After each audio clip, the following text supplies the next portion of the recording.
22 വയസ്സ് പ്രായമുള്ള ഒരു പയ്യൻ ബൈക്കിലൂടെ വന്ന് കാഷ്വാലിറ്റിന്റെ മുന്നിലേക്ക് നിൽക്കുന്നു. നിന്നിട്ട് ആ മനുഷ്യൻ പറയുന്നു, എനിക്ക് നെഞ്ചുവേദനയാണ്.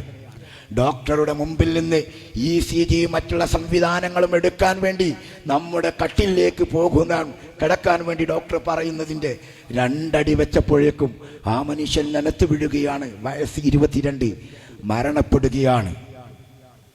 അഹങ്കരിക്കാൻ ഒന്നുമില്ല മക്കള്. നമ്മുടെ ജീവിതത്തിൽ നമ്മൾ അഹങ്കരിക്കുമ്പോൾ നാം ഒക്കെ മനസ്സിലാക്കണം, ഹാർട്ട് അറ്റാക്ക് എന്ന് പറഞ്ഞൊരു അസുഖം നമ്മളൊക്കെ കാണുന്നുണ്ട്. എന്താണ് ഹാർട്ട് അറ്റാക്ക്? ഉസ്താദുമാരെ ഇരുത്തിക്കൊണ്ട് എനിക്ക് കൂടുതൽ പറയാൻ പ്രയാസമുണ്ട്. എന്നിരുന്നാൽ ഏതാനും 1-2 വിഷയങ്ങൾ പറഞ്ഞ് ഞാൻ എൻ്റെ വാക്കുകൾ നിർത്തും. ഞാൻ മഞ്ചേരി മെഡിക്കൽ കോളേജിലെ ഹാർട്ട് അറ്റാക്ക് എന്ന് പറഞ്ഞ വിഷയവുമായി ബന്ധപ്പെട്ട് എനിക്ക് പഠിക്കേണ്ടതുള്ളത് കൊണ്ട് മഞ്ചേരിയിൽ പോസ്റ്റ്മോർട്ടം ചെയ്യുന്ന ഡോക്ടറോട് പറഞ്ഞു, എനിക്ക് ഹാർട്ട് അറ്റാക്കായ ആളുകളെ ഒന്ന് എന്താണത് സംഭവിക്കുന്നതെന്ന് എനിക്കൊന്ന് കാണണം. അപ്പോൾ ഡോക്ടറിനോട് ചോദിച്ചു, അല്ല അതിപ്പോൾ നാളെ പോസ്റ്റ്മോർട്ടം ഉണ്ടോ ചോദിച്ചു. അപ്പോൾ അതൊക്കെ ചോദ്യം നമുക്ക് വരും. കാരണം അവിടെ അന്യ സംസ്ഥാനക്കാർ മരണപ്പെട്ടാലും ആളില്ലാത്ത ആളുകൾ മരിച്ചാലും ഒക്കെ കോള് നമ്മളെ സാന്ത്വനത്തിൻ്റെ ഓഫീസിലേക്കാണ് വരിക. അപ്പോൾ ഞാൻ പറഞ്ഞു, നാളെ ഒരു ഹിന്ദിക്കാരൻ്റെ മയ്യത്തുണ്ട് സാറേ, എന്നാൽ ഞാനത് ചെയ്യണ സമയത്ത് നൗഫലിനെ വിളിക്കാം. അങ്ങനെ സാറത് വിളിച്ചു. അത് പോസ്റ്റ്മോർട്ടം ചെയ്യണ സമയത്ത് എന്നെ വിളിച്ചു. ഞാൻ മോർച്ചറിയിലേക്ക് കയറുക. അവിടെ നമ്മൾ ഈ കന്നുകാലികളെ അറുത്തിട്ടതുപോലെ പോസ്റ്റ്മോർട്ടം ടേബിളിൽ മനുഷ്യ ഹൃദയം വെട്ടിപ്പൊളിച്ച് വെച്ചിരിക്കുകയാണ്. അവിടെ ഹാർട്ട് അറ്റാക്ക് വരുന്ന ഒരു ഞരമ്പ് കാണിച്ചു തന്നപ്പോഴാണ് ആരാണ് നമ്മൾ, അഹങ്കരിക്കാൻ എന്ത് വകയാണ് നമുക്കുള്ളത് എന്ന് മനസ്സിലായത്. ഒരു നൂലിൻ്റെ വണ്ണമുള്ള ഒരു ഞരമ്പിലൂടെ പോകുന്ന ബ്ലഡ്, അതിൽ ഒരു ചായപ്പൊടി പോലത്തെ ഒരു സാധനം കുടുങ്ങിയാൽ ഹാർട്ട് അറ്റാക്ക്, മരണം. പഴയ കാലമൊന്നുമല്ല. പോസ്റ്റ്മോർട്ടം ടേബിളിലേക്ക് ചെന്ന് നോക്കണമെങ്കിൽ, നമുക്ക് കയ്യും വാലും മറക്കാതിരിക്കണമെങ്കിൽ നമ്മൾ ആതുര സംവിധാനത്തിലേക്ക് ഇറങ്ങണം. ആദ്യകാലത്ത് പോസ്റ്റ്മോർട്ടം ചെയ്തതിൻ്റെ ഒരു അവസ്ഥ എന്തായിരുന്നു? അല്ലാഹു സുബ്ഹാനഹു വ തആല അത്തരം മാരകമായ പോസ്റ്റ്മോർട്ടം ചെയ്യുന്ന രൂപത്തിലുള്ള ഒരു അസുഖവും തന്നെ നമ്മളെ ആരെയും പരീക്ഷിക്കാതിരിക്കട്ടെ. വളരെ സിമ്പിളായിട്ടാണ് ഇപ്പോൾ. പഴയ കാലത്ത് പോസ്റ്റ്മോർട്ടം ചെയ്യുന്ന ടേബിളിൻ്റെ അവസ്ഥ എന്താണ്? ഈ 2 ഭാഗത്ത്, മനുഷ്യൻ്റെ ഈ 2 ഭാഗത്ത് അടിച്ചാൽ ഈ 2 ഭാഗം ഓപ്പൺ പ്ലേസ്. പിന്നെ അവിടുന്ന് അങ്ങോട്ട് നമ്മുടെ ഉളി വെച്ചിട്ട് കട്ട് ചെയ്യുന്ന ഒരു സംവിധാനത്തിൽ പോസ്റ്റ്മോർട്ടം മാറിയിരുന്നു. ഇപ്പം ന്യൂ ജനറേഷൻ ട്രെൻഡിലേക്ക് മാറി. ന്യൂ ജനറേഷനിലേക്ക് മാറിയപ്പോൾ നമ്മളൊക്കെ കരുതി മനുഷ്യരുടെ വേഷവിധാനത്തിൽ മാത്രമാണോ മാറിയത്? അല്ലട്ടോ, എല്ലാ വിഷയത്തിലും മാറിയിട്ടുണ്ട്. ഇപ്പം പോസ്റ്റ്മോർട്ടം ചെയ്യാൻ വേണ്ടിയിട്ട് നമ്മളവിടെ ചെന്ന് കഴിഞ്ഞാൽ വളരെ സിമ്പിളാണ്. 2 ശബ്ദമേ കേൾക്കുള്ളൂ. ഒന്ന് എന്നൊരു സൗണ്ട്. നമ്മളെ കട്ടറുണ്ട്, നമ്മളെ ടൈൽസൊക്കെ കട്ട് ചെയ്യുന്ന കട്ടർ, ഡിവാൾട്ടിൻ്റെ ഒരു സാധനമാണ്. ഈ ചെവിൻ്റെ ഇവിടുന്ന് ഈ ചെവിൻ്റെ ഇവിടേക്കും അങ്ങനെ പിടിക്കും. ഇത് ഓപ്പൺ. രണ്ടാമത്തൊന്ന് പോണത് ഈ കുറ്റിക്ക് നിന്ന് നമ്മുടെ ഗുഹ്യസ്ഥാനം വരെ പൊളിച്ചു വെച്ചു. ഇതാണ് പോസ്റ്റ്മോർട്ടം. ഇത്തരം പോസ്റ്റ്മോർട്ടം ചെയ്ത മയ്യത്തുകൾ നമുക്ക് കുളിപ്പിക്കേണ്ടി വരികയാണ്. അതിന് നമ്മൾ എല്ലാവരും ഇങ്ങനെ പഠിപ്പിച്ചു കൊടുക്കാൻ പറ്റും. എല്ലാ ആളുകളും സേവനം ചെയ്യാൻ വേണ്ടി ഇറങ്ങുമ്പോഴല്ലേ പഠിപ്പിക്കാൻ പറ്റുള്ളൂ. അല്ല നാട്ടിലൊന്ന് പഠിപ്പിക്കാൻ പറ്റുമോ? നമ്മൾ മനസ്സിലാക്കേണ്ടതുണ്ട്. നമ്മുടെ ഉമ്മയെപ്പോലെ, നമ്മുടെ ഉപ്പയെപ്പോലെ ഒരാൾ ഇതുപോലെ പോസ്റ്റ്മോർട്ടം ചെയ്ത് വരുമ്പോൾ മറ്റൊരാൾ കുളിപ്പിക്കാൻ കയറുന്നതിലുപരി നമ്മുടെ ആൺകുട്ടികളായാലും നമ്മുടെ പെൺകുട്ടികളായാലും അതിന് പ്രാപ്തരാവുക എന്ന ഒരു ലക്ഷ്യം, അത് ഓരോ നാടിനും ആവശ്യമാണ്. വാപ്പ മരിച്ചാൽ മക്കൾ കുളിപ്പിക്കണം. ആ ഒരു കർത്തവ്യം ചെയ്യണമെങ്കിൽ നമ്മൾ അതിനുള്ളൊരു ബൈഹാർട്ടായിരിക്കണം. അതിന് നമ്മുടെ വീട്ടിലെ ആൺകുട്ടികളെങ്കിലും പ്രാപ്തരായി കഴിഞ്ഞാൽ നമ്മുടെ ഉമ്മമാർക്ക് അത് പറഞ്ഞു കൊടുക്കാൻ പറ്റും. ഞാൻ എൻ്റെ ജീവിതത്തിൽ ഒരുപാട് അനുഭവങ്ങൾ അനുഭവിച്ച ഒരാളാണ്. സാന്ത്വന മേഖലയിലേക്ക് കയറി വന്ന എനിക്ക് നിങ്ങളോടൊക്കെ പറയാനുള്ളത്, നമ്മുടെ ജീവിതത്തിൽ സാന്ത്വനം കൊണ്ട് എന്ത് കിട്ടും എന്ന് നമ്മൾ ആലോചിക്കുന്നുണ്ടെങ്കിൽ ഞാൻ പറയുന്നു, ദുനിയാവിലും കിട്ടും ആഖിറത്തിലും കിട്ടും എന്നുള്ളതിന് യാതൊരു തർക്കവുമില്ല എന്ന് ഒരേ സ്വരത്തിൽ എനിക്ക് പറയാൻ കഴിയും. കാരണം ഞാൻ എൻ്റെ ജീവിതം കൊണ്ട് പഠിച്ചതാണ്. മലപ്പുറം ജില്ലാ SYS എന്ന പ്രസ്ഥാനം 13 വർഷം മുമ്പ് സാന്ത്വനത്തിൻ്റെ ആംബുലൻസിലേക്ക് എന്നെ ക്ഷണിക്കുന്ന സമയത്ത് ഞാൻ ഏകദേശം 50,000 രൂപയോളം ഒരു മാസം സാലറി വാങ്ങിയിരുന്ന ജോലിയിലുള്ള ഒരാളായിരുന്നു. ആ ജോലി ഒഴിവാക്കിയിട്ട് 7,500 രൂപ മാസ സാലറിയിലേക്ക് സാന്ത്വനത്തിൻ്റെ വർക്കിന് ഞാൻ കയറി. എന്താ സാന്ത്വനത്തിൻ്റെ വർക്ക്? സാധാരണ 50,000 രൂപയോ ജോലിയുള്ള എനിക്ക് രാവിലെ 8 മണിക്ക് ഡ്യൂട്ടിക്കിറങ്ങിയാൽ 3 മണിയാകുമ്പോൾ എൻ്റെ വീട്ടിൽ വന്ന് എൻ്റെ മക്കളോടുകൂടെ, എൻ്റെ ഭാര്യയോടുകൂടെ, എൻ്റെ ഉമ്മയോടുകൂടെ, എൻ്റെ ഉപ്പയോടുകൂടെ, എൻ്റെ നാട്ടുകാരോടുകൂടെ എനിക്ക് ജീവിക്കാമായിരുന്നു, ഉറങ്ങാമായിരുന്നു. ഏകദേശം 13 വർഷക്കാലമായി ഏകദേശം ശരാശരി ഒരു ദിവസം 2-3 മണിക്കൂർ മാത്രമാണ് ഞാൻ ഉറങ്ങാറുള്ളത്. പക്ഷേ എൻ്റെ ശരീരത്തിനൊരു ക്ഷീണം വരാറില്ല. എൻ്റെ സമ്പത്ത് കൊണ്ട് അന്ന് നേടിയതിൻ്റെ എത്രയോ 10 മടങ്ങാണ് ഞാൻ ഇന്ന് മറ്റുള്ള ആളുകളുടെ ഇടയിലും ജീവിച്ചു പോകുന്നത്. വാഹനത്തിന്, കാറിന് വേണമെങ്കിൽ കാറ്, ബൈക്കിന് വേണമെങ്കിൽ ബൈക്ക്, രോഗികൾക്ക് വേണ്ട ഹിദ്മാത്ത് ചെയ്യാനുള്ള സാമ്പത്തിക റബ്ബ് എവിടുന്ന തരുന്നറിയില്ല. ഇങ്ങനെയൊക്കെ ചെയ്തിട്ട് നമ്മൾ ജീവിച്ചിട്ടും നമ്മുടെ ശമ്പളത്തിനൊരു കേടും പറ്റാതെ നമ്മൾ ഇന്ന് ജീവിച്ചു കാണ്ട് സാന്ത്വന പ്രവർത്തനം ചെയ്യുന്നുണ്ടെങ്കിൽ ആ സാന്ത്വനത്തിൻ്റെ മഹത്വം ദുനിയാവിൽ തന്നെ നമുക്ക് കിട്ടുന്നുണ്ട്. ദുനിയാവിലുള്ള ഒരാൾക്ക് നമ്മളൊരു സേവനം ചെയ്താൽ ആകാശത്തിന്റെ അധിപൻ നമുക്ക് ചെയ്യും.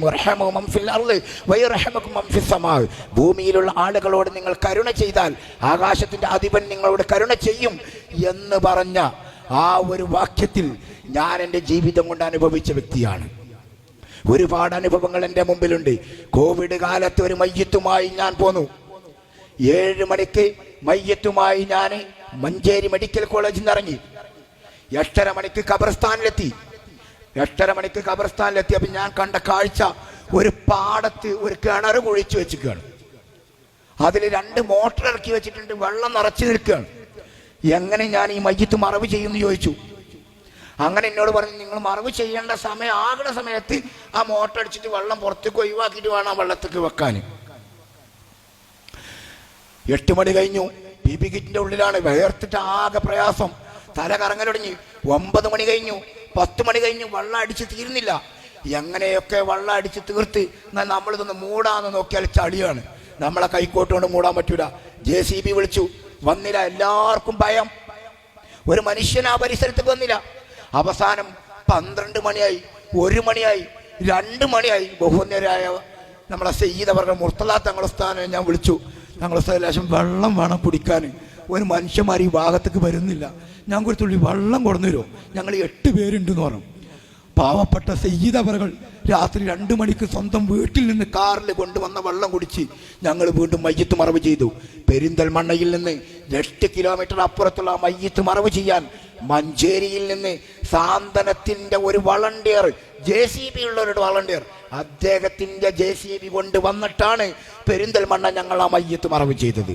എങ്ങനെയാ മയ്യത്ത് മറവ് ചെയ്തത്? ഞങ്ങൾ വെള്ളമെല്ലാം വറ്റിച്ചോ മയ്യത്ത് അതിലേക്ക് ഇറക്കി വെക്കുന്നു. മയ്യത്ത് ഇറക്കി വെക്കുന്നതോടുകൂടെ വെള്ളം പൊന്തുന്നു. ഞങ്ങളതിൻ്റെ മേലെ മൂടുകല്ലൊക്കെ വെക്കുന്നു. വെള്ളം പൊന്തിക്കൊണ്ടേയിരിക്കുന്നു. JCB മണ്ണിടുന്നു, വെള്ളം പൊന്തിക്കൊണ്ടേയിരിക്കുന്നു. ഞങ്ങൾ എന്ത് ചെയ്യും? ആരോഗ്യ പ്രവർത്തകരെന്ത് ചെയ്യും? ആരോഗ്യ പ്രവർത്തകരെല്ലാം ക്ഷീണിച്ചു മാറി. പക്ഷെ ഞങ്ങളതെല്ലാം ഭംഗിയായിട്ട് മറവ് ചെയ്ത് പോന്നപ്പോഴും ഞങ്ങൾക്ക് യാതൊരു പ്രയാസവും അനുഭവപ്പെട്ടില്ല. ജീവിതത്തിൽ ഇന്ന് വരെ ഞങ്ങൾക്കൊരു പ്രയാസവും അതിൻ്റെ പേരിൽ അനുഭവപ്പെട്ടിട്ടില്ല. നമ്മുടെ മഞ്ചേരിയുടെ പരിസരത്ത് വെച്ച് സാന്ത്വനം കൊണ്ട് എന്ത് കിട്ടും എന്നുള്ള ചോദ്യത്തിനുള്ള മറുപടികൾ നമ്മുടെ കൽവിൽ ഒരുപാടുണ്ട്. മഞ്ചേരിയുടെ പരിസരത്ത് വെച്ച് ഒരു കോൺക്രീറ്റ് വാഹനം മറിയുകയും ആ കോൺക്രീറ്റ് വാഹനത്തിലുള്ള 28ഓളം വരുന്ന ഹിന്ദി ബാർപ്പിന്റെ തൊഴിലാളികൾ അതിൻ്റെ അടിയിൽപ്പെടുകയും അവരെയെല്ലാം കാഷ്വാലിറ്റിയിലേക്ക് കൊണ്ടുവന്ന് ബസ്സിലാണ് കൊണ്ടുവരുന്നത്. അഥവാ കോഴിക്കോട് റോഡിലോടുന്ന ബസ്, അതിലുള്ള ആളുകളെല്ലാം ഇറക്കി മാറ്റിയിട്ട് ആ ബസ്സിലേക്ക് ഈ രോഗികളെ മുഴുവൻ വലിച്ചു കയറ്റി മഞ്ചേരി മെഡിക്കൽ കോളേജിന്റെ കാഷ്വാലിറ്റിയിൽ വന്നപ്പോൾ ആരുമില്ലാത്ത സമയം എത്രയോ ആളുകൾ വന്ന് കിടക്കുന്നു. ഇവരെയെല്ലാം നമ്മളെ പഞ്ചസാര ചാക്കും മൈദച്ചാക്കൊക്കെ പുറത്ത് വെച്ച് പോകുന്ന മാതിരി കാഷ്വാലിറ്റിന്റെ ടേബിളിൽ കൊണ്ടുപോയിട്ടു. എല്ലാ ആളുകളെയും റെഫർ ചെയ്തു. അവസാനം 3 പേരെ റെഫർ ചെയ്യാൻ വാഹനമില്ല, ഒരൊറ്റ വണ്ടിയുള്ളൂ, സാന്ത്വനത്തിന്റെ ആംബുലൻസ്.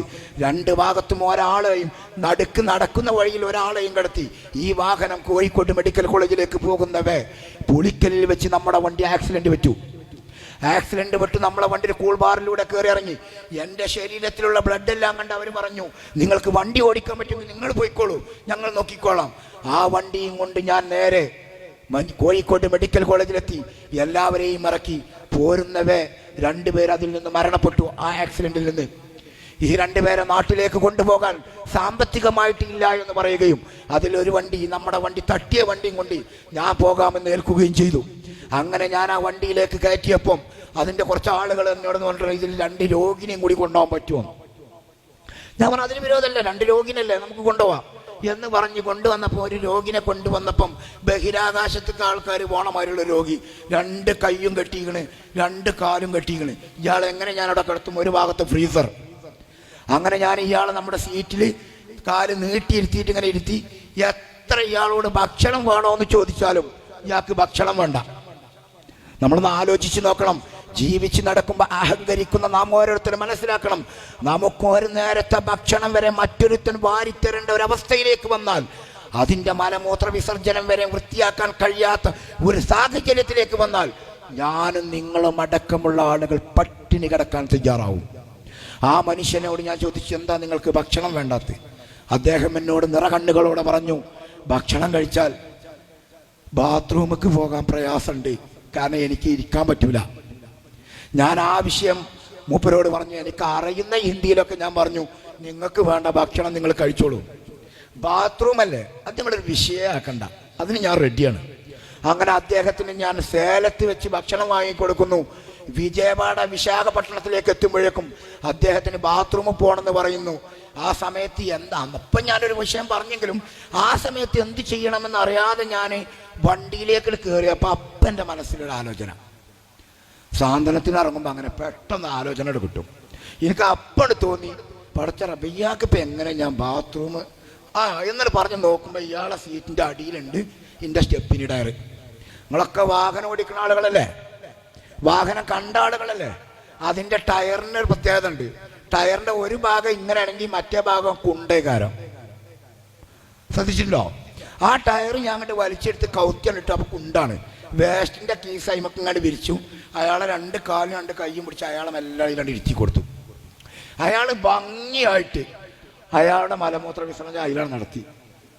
അപ്പോഴും അയാളിൻ്റെ മുഖത്തേക്ക് തന്നെ നോക്കും. എന്താ പ്രശ്നം? കഴുകണ്ടേ? അത് ആര് കഴുകും? ഉള്ള ആളുകൾ മുഴുവൻ പേഷ്യൻ്റാണ്.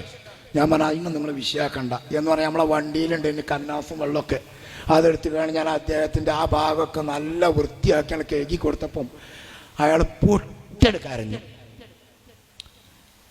സാന്ത്വനം കൊണ്ട് കിട്ടുന്ന ഫലം അതാണ്. ഓരോ ഉമ്മമാരും ഓരോ ഉപ്പമാരും പൊട്ടിക്കരയുന്ന നിമിഷങ്ങൾ നമ്മുടെ ജീവിതത്തിൽ ഉണ്ടാവും. അവരാ പൊട്ടിക്കരഞ്ഞുകൊണ്ടുള്ള ദുആ അത് നമ്മുടെ ജീവിതത്തിൽ എന്നും നമുക്ക് കിട്ടും. ഞാനതിൻ്റെ അനുഭവസ്ഥനാണ്.